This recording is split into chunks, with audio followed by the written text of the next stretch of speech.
ಎಲ್ಲರಿಗೂ ನಮಸ್ಕಾರ. ಮೊದಲನೇದಾಗಿ ಸಬಿನಾ ವರ್ಧರ ಚಾನಲ್ಗೆ ತಮಗೆಲ್ಲರಿಗೂ ಸ್ವಾಗತ ಸುಸ್ವಾಗತ. ಇವತ್ತಿನ ಒಂದು ವಿಡಿಯೋ ಏನಪ್ಪ ಅಂದರೆ, ಕಾಂಗ್ರೆಸ್ನ 5 ಗ್ಯಾರಂಟಿ ಯೋಜನೆಗಳಲ್ಲಿ ಒಂದಾದ ಗೃಹ ಜ್ಯೋತಿ ಯೋಜನೆ ಬಗ್ಗೆ ಒಂದು ಹೊಸ ಅಪ್ಡೇಟ್ ಸಿಕ್ಕಿದೆ. ಅದೇನಪ್ಪ ಅಂದರೆ, ಬಾಡಿಗೆ ಮನೆಯಲ್ಲಿರುವ ಬಾಡಿಗೆದಾರರಿಗೆ ಒಂದು ಹೊಸ ಬದಲಾವಣೆಯನ್ನು ಹೇಳಿದ್ದಾರೆ.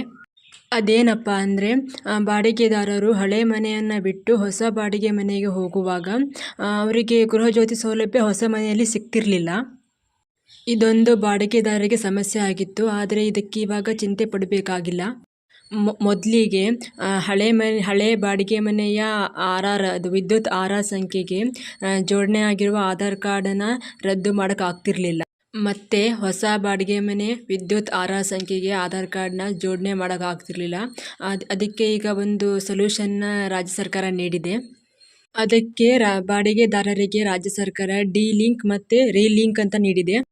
ಡಿ-ಲಿಂಕ್ ಅಂದರೆ ಹಳೆ ಮನೆ ವಿದ್ಯುತ್ ಸಂಪರ್ಕ ಆರ್ ನಂಬರ್ಗೆ ಜೋಡಣೆ ಆಗಿರುವ ಆಧಾರ್ ಸಂಖ್ಯೆಯನ್ನು ರದ್ದುಪಡಿಸಿ, ಮತ್ತು ಹೊಸ ಮನೆಯ ವಿದ್ಯುತ್ ಸಂಪರ್ಕದ ಆರ್ ನಂಬರ್ಗೆ ಆಧಾರ್ ಕಾರ್ಡ್ನ ಜೋಡಣೆ ಮಾಡಿ, ಮತ್ತೆ ಹೊಸದಾಗಿ ಗೃಹಜ್ಯೋತಿ ಯೋಜನೆಗೆ ಅರ್ಜಿಯನ್ನು ಹಾಕಲು ಸೇವಾ ಸಿಂಧು ಪೋರ್ಟಲ್ನಲ್ಲಿ ಅವಕಾಶ ಮಾಡಿ 1 ವಾರದಲ್ಲಿ ಮಾಡಿಕೊಡಲಾಗುವುದು ಎಂದು ಇಂಧನ ಇಲಾಖೆ ತಿಳಿಸಿದೆ.